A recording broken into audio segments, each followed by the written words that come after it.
立委林俊宪甲郭国文26號佇謝謝議員陪同先來到麻豆大天府參拜，面對中央114年總預算納8強行通過，不過當中有謝謝預算被刪掉以後，直接衝擊到台南建設。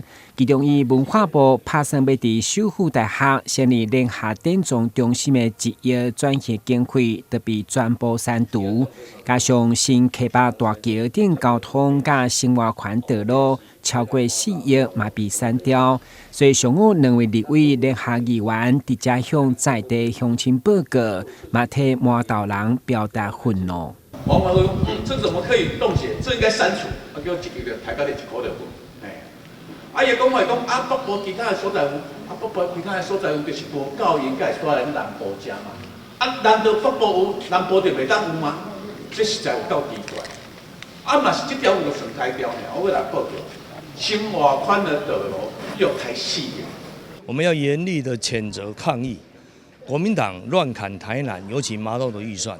文化部今年2025年在台南首武大學第3市政中心要來設立文物典藏和展覽的第1期預算1億元，全部被國民黨天龍國的立委王鴻薇全數刪除。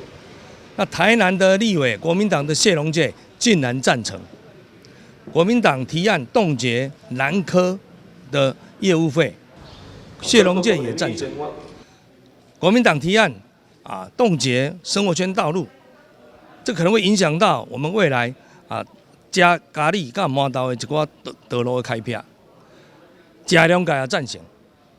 出身台南的立委，唔知影通顧台南的預算，國民黨亂砍亂刪台南預算，謝龍介竟然全部贊成。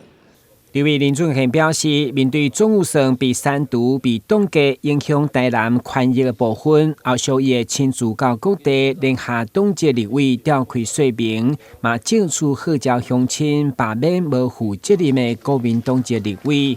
面對綠營指控納8烏白佔預算，結果立委謝龍介嘛同意刪除的指責。謝龍介到記者查個進前並無回應。